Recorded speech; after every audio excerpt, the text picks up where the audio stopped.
মৰমৰ ছাত্ৰ-ছাত্ৰীসকল, আগৰ পাঠটোত আমি লেন্সৰ দ্বাৰা প্ৰতিবিম্বৰ গঠনৰ ক্ষেত্ৰত অৱতল লেন্স আৰু উত্তল লেন্সৰ ক্ষেত্ৰত তিনিটাকৈ ৰশ্মি চিত্ৰৰ নিয়ম পাই আহিছিলোঁ।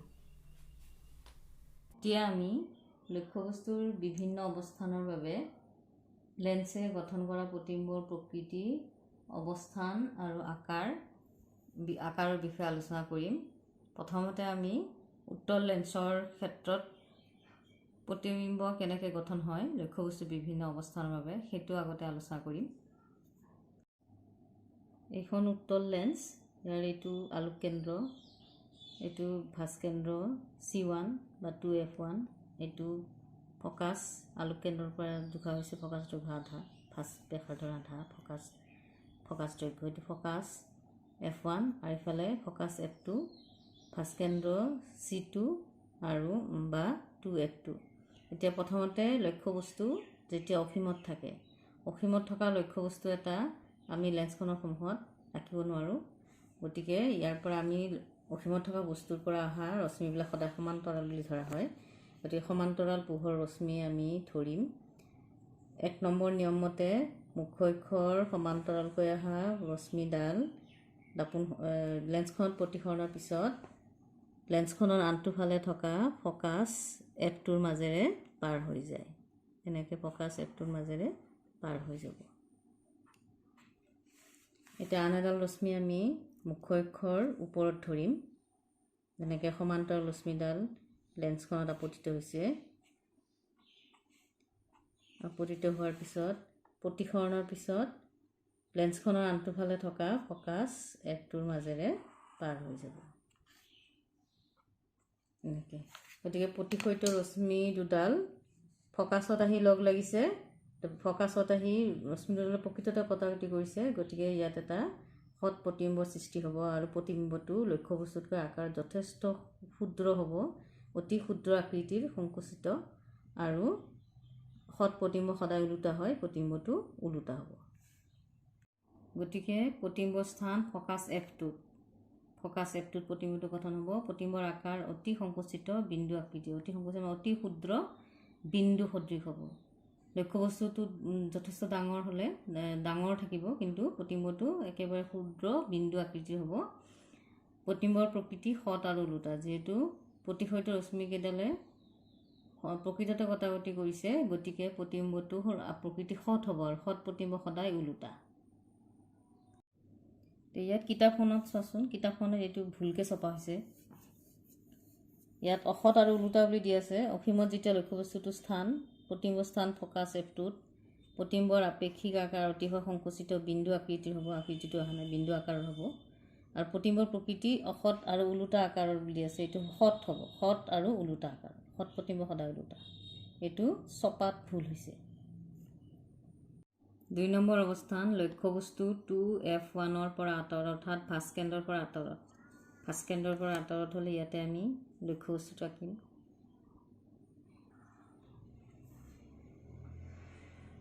নাম দিব পাৰোঁ P, Q নাম দিলোঁ। প্ৰথম নিয়ম মতে আমি ল'ম মুখ্য অক্ষৰ সমান্তৰালকৈ যোৱা ৰশ্মিডাল লেন্সখনত আপতিত হৈছে। প্ৰতিসৰণৰ পিছত আনটো ফালে থকা ফকাছ F2ৰ মাজেৰে এনেকৈ পাৰ হৈ যাব, এনেকৈ পাৰ হৈ যাব। 2 নম্বৰটো ল'ম আমি আলোক কেন্দ্ৰৰ মাজেৰে যোৱা ৰশ্মিডাল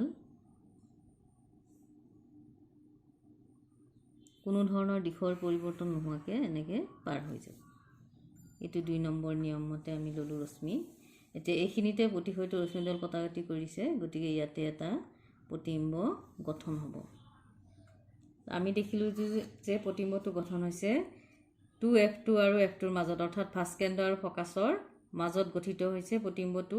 প্ৰতিবিম্বৰ আকাৰ লক্ষ্যবস্তুৰ আকাৰতকৈ সৰু হৈছে আৰু প্ৰতিবিম্বটো মুখ্য অক্ষৰ তলত গঠন হৈছে, গতিকে প্ৰতিবিম্বটোৰ প্ৰকৃতি সৎ আৰু ওলোটা। ইয়াত আমি নাম দিলোঁ P', Q'।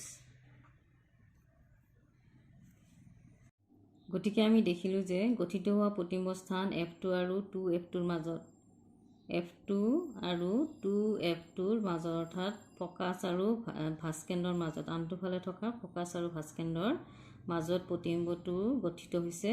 প্ৰতিবিম্বৰ আকাৰ সংকুচিত অৰ্থাৎ প্ৰতিবিম্বৰ আকাৰ লক্ষ্যবস্তু আকাৰতকৈ সৰু আৰু প্ৰতিবিম্বৰ প্ৰকৃতি সৎ আৰু ওলোটা। যিহেতু প্ৰতিফলিত ৰশ্মিকেইডালে প্ৰকৃততে কটাকটি কৰিছে গতিকে প্ৰতিবিম্বটো সৎ আৰু মুখ্য অক্ষৰ তলত গঠিত হোৱাৰ কাৰণে প্ৰতিবিম্বটো ওলোটা। 3 নম্বৰ অৱস্থান লক্ষ্যবস্তু 2F1ত অৰ্থাৎ ভাস্কেন্দ্ৰত। লক্ষ্যবস্তু যে ভাস্কেন্দ্ৰত থাকে। ইয়াতে আমি ভাস্কেন্দ্ৰত এটা লক্ষ্যবস্তু আঁকো। P, Q।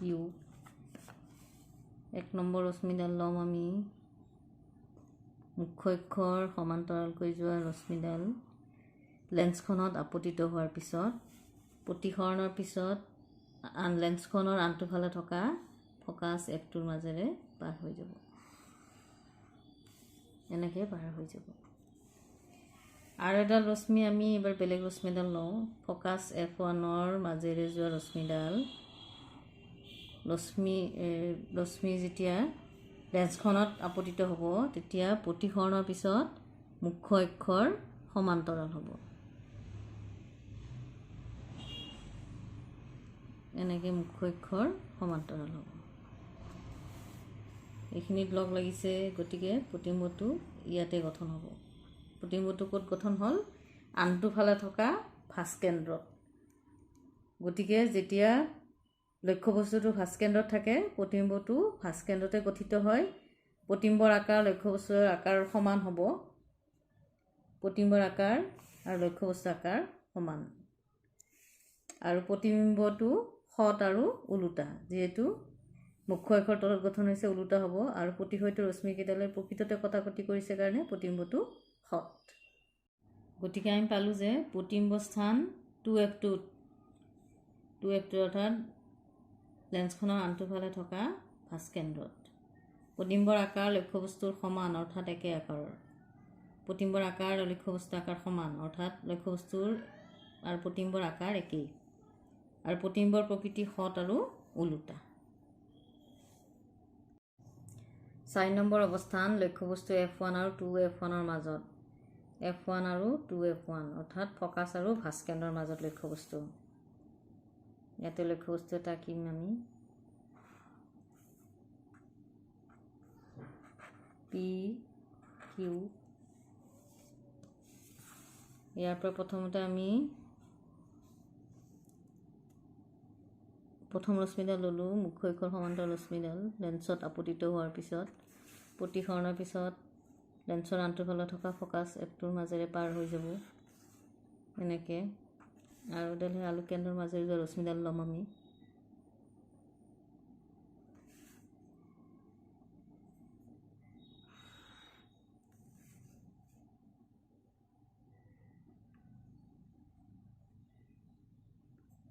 আলোক কেন্দ্ৰৰ মাজেৰে যোৱা ৰশ্মিডাল কোনো ধৰণৰ দিশ পৰিৱৰ্তন নোহোৱাকৈ পাৰ হৈ যায়। এইখিনিত লগ লাগিছে।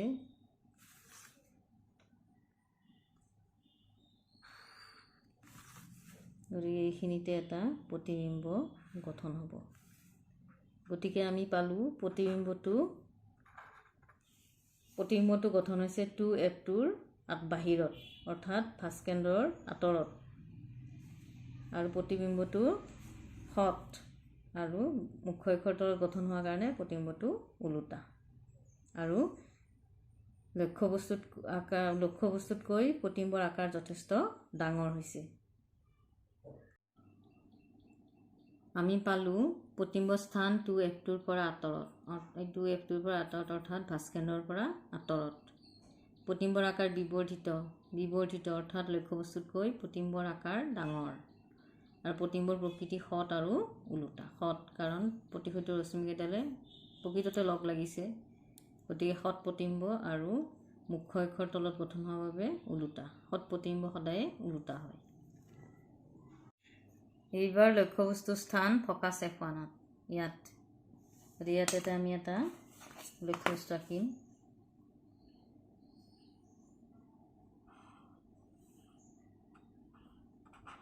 PQ লক্ষ্যবস্তু।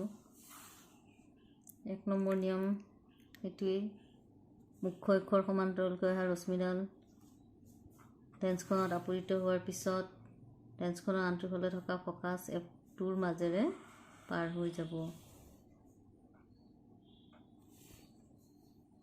আমডাল ৰশ্মি আমি সেইডালে ল'ম, আলোক কেন্দ্ৰৰ মাজেৰে যোৱা ৰশ্মিডালৰ কোনো ধৰণৰ দিশৰ পৰিৱৰ্তন নোহোৱাকৈ পাৰ হৈ যায়। এই ৰশ্মি দুডাল ইয়াত লগ লগা নাই, ক'ৰবাত গৈ লগ লাগিব, অসীমত গৈ লগ লাগিব। য'তে লগ লাগিব তাতে প্ৰতিম্বটো গঠন হ'ব, অসীমত গৈ লগ লাগিব। গতিকে প্ৰতিম্বটো অসীমত গঠন হ'ব, যিটো আমি লেন্সখনৰ সন্মুখত আনিব নোৱাৰোঁ। গতিকে প্ৰতিম্বটো অসীমত গঠন হ'ব আৰু প্ৰতিম্বৰ আকাৰ লক্ষ্যবস্তুৰ আকাৰতকৈ যথেষ্ট ডাঙৰ হ'ব, বহুত ডাঙৰ হ'ব আৰু প্ৰকৃতি হ'ব সৎ আৰু ওলোটা। আমি পালোঁ যে লক্ষ্যবস্তু যেতিয়া ফকাছত থাকে, ফকাছ F1ত থাকে, তেতিয়া প্ৰতিম্ব স্থান অসীমত, প্ৰতিম্ব গঠন হ'ব অসীমত, প্ৰতিম্বৰ আকাৰ অতিশয় বিবৰ্ধিত, বহুত ডাঙৰ হ'ব। লক্ষ্যবস্তুৰ তুলনাত প্ৰতিম্বৰ আকাৰ যথেষ্ট ডাঙৰ হ'ব আৰু প্ৰতিম্বৰ প্ৰকৃতি সৎ আৰু ওলোটা। প্ৰতিম্বটো যিহেতু মুখ্য অক্ষৰ তলত গঠন হ'ব, গতিকে ওলোটা হ'ব, সৎ আৰু ওলোটা। এইবাৰ 6 নম্বৰ লক্ষ্যবস্তুৰ অৱস্থান ফকাছ F1 আৰু আলোক কেন্দ্ৰ Oৰ মাজত। ফকাছ F1 আৰু আলোক কেন্দ্ৰ Oৰ মাজত লক্ষ্যবস্তু এটা আমি আঁকিম। ইয়াত 1 নম্বৰ ৰশ্মি মুখ্য অক্ষৰ সমান্তৰালকৈ যোৱা ৰশ্মিডাল লেন্সখনত আপতিত হোৱাৰ পিছত প্ৰতিসৰণৰ পিছত লেন্সখনৰ আনটোফালে থকা ফকাছ F2ৰ মাজেৰে পাৰ হৈ যাব। আন এডাল আমি ল'ম, আলোক কেন্দ্ৰৰ মাজেৰে যোৱা ৰশ্মিডালৰ কোনো ধৰণৰ দিশৰ পৰিৱৰ্তন নহয়।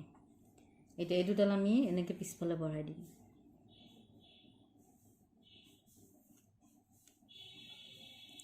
এনেকৈ পিছফালে বঢ়াই দিম ৰশ্মি দুডাল।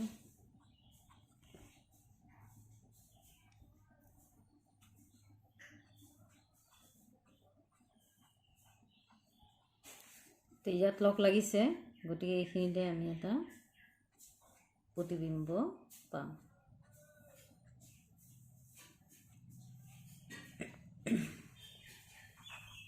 PQ লক্ষ্যবস্তু, P', Q' প্ৰতিবিম্ব। এতিয়া আমি দেখিলোঁ যে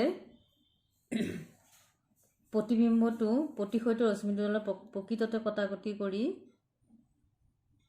প্ৰতিবিম্বটো সৃষ্টি কৰা নাই, ইয়াক আমি পিছফালে বঢ়াই দিছোঁ। গতিকে যিটো প্ৰতিবিম্ব গঠিত হৈছে সেইটো অসৎ প্ৰতিবিম্ব গঠন হ'ব আৰু প্ৰতিবিম্বটো লক্ষ্যবস্তুটো যিটো ফালে আছে সেইফালেই প্ৰতিবিম্বটো গঠন হৈছে আৰু প্ৰতিবিম্বৰ আকাৰ বিবৰ্ধিত, অৰ্থাৎ লক্ষ্যবস্তুতকৈ প্ৰতিবিম্বৰ আকাৰ যথেষ্ট ডাঙৰ আৰু প্ৰতিবিম্বটো মুখ্য অক্ষৰ ওপৰত গঠন হৈছে, গতিকে থিয়, প্ৰতিবিম্ব সৎ আৰু থিয়। আমি দেখিলোঁ যে লক্ষ্যবস্তু যে ফকাছ আৰু আলোক কেন্দ্ৰৰ মাজত থাকে, ফকাছ আৰু আলোক কেন্দ্ৰৰ মাজত থাকে, তেতিয়া গঠিত হোৱা প্ৰতিবিম্বটো লক্ষ্যবস্তুৰ একেফালে গঠন হয়। একেফালে গঠন হৈছে, প্ৰতিবিম্ব স্থান লক্ষ্যবস্তুৰ সৈতে একেফালে, প্ৰতিবিম্বৰ আকাৰ বিবৰ্ধিত, মানে প্ৰতিবিম্বৰ লক্ষ্যবস্তুতকৈ প্ৰতিবিম্বৰ আকাৰ ডাঙৰ আৰু প্ৰতিবিম্বৰ প্ৰকৃতি অসৎ আৰু থিয়। প্ৰতিসৰিত ৰশ্মিকেইডালে প্ৰকৃততে কটাকটি কৰা নাই, আমি পিছফালে বঢ়াই দিছোঁ, আপাতভাৱে কটাকটি কৰিছে, সেইকাৰণে প্ৰতিবিম্বৰ প্ৰকৃতি অসৎ আৰু মুখ্য অক্ষৰ ওপৰত গঠন হৈছে, গতিকে থিয়। অসৎ প্ৰতিবিম্ব সদায় থিয়, তাৰমানে চিধা, যেনে লক্ষ্যবস্তুটো যেনেকৈ থাকে প্ৰতিবিম্বটো ঠিক তেনেকেই গঠন হয়। আমি লক্ষ্য কৰিলোঁ যে উত্তল লেন্সৰ ক্ষেত্ৰত লক্ষ্যবস্তু যিকোনো অৱস্থানতে সাধাৰণতে সৎ আৰু ওলোটা প্ৰতিবিম্বৰ সৃষ্টি হয়। মাত্ৰ যেতিয়া লক্ষ্যবস্তুটো ফকাছ আৰু আলোক কেন্দ্ৰৰ মাজত থাকে তেতিয়াহে এটা লেন্সৰ একেফালে যিফালে লক্ষ্যবস্তু থাকে সেইফালে এটা অসৎ আৰু থিয় প্ৰতিবিম্বৰ সৃষ্টি হয়। এতিয়া আমি লক্ষ্যবস্তুৰ বিভিন্ন স্থানৰ বাবে অৱতল লেন্স এখনে গঠন কৰা প্ৰতিবিম্বৰ প্ৰকৃতি, অৱস্থান আৰু আকাৰৰ বিষয়ে আলোচনা কৰিম। অৱতল লেন্সৰ ক্ষেত্ৰত লক্ষ্যবস্তুটো য'তেই নাথাকক, লেন্সখনৰ সন্মুখত য'তেই নাথাকক, সদায় এটা অসৎ, থিয় আৰু লক্ষ্যবস্তুতকৈ আকাৰত সৰু প্ৰতিবিম্বৰ গঠন হয়। অৱতল লেন্সত লক্ষ্যবস্তুতকৈ প্ৰতিবিম্বৰ আকাৰ সদায়ে সৰু হয়। ইয়াত আমি অৱতল লেন্সৰ ক্ষেত্ৰত লক্ষ্যবস্তুৰ দুটা অৱস্থানৰ বিষয়ে আলোচনা কৰিম। প্ৰথমতে লক্ষ্যবস্তু এতিয়া অসীমত থাকে। অসীমত থকা লক্ষ্যবস্তুৰ পৰা অহা পোহৰ ৰশ্মি সমান্তৰাল হ'ব, গতিকে লেন্সৰ সন্মুখত আমি লক্ষ্যবস্তুটো আনিব নোৱাৰোঁ, আঁকিব নোৱাৰোঁ। গতিকে আমি ইয়াতে সমান্তৰাল পোহৰ ৰশ্মি আঁকিম। মুখ্য অক্ষৰ সমান্তৰালকৈ অহা পোহৰ ৰশ্মি অৱতল লেন্সখনত আপতিত হোৱাৰ পিছত প্ৰতিসৰণৰ পিছত লেন্সখনৰ একেফালে থকা ফকাছ F1ৰ পৰা অহা যেন লাগে। এইখিনি আমি এনেকৈ আঁকিম। ওপৰফালে এটা আঁকিম এনেকৈ ৰশ্মি। লেন্সখন আপতিত হোৱাৰ পিছত লেন্সখনৰ একেফালে থকা ফকাছ F1ৰ পৰা অহা যেন লাগে।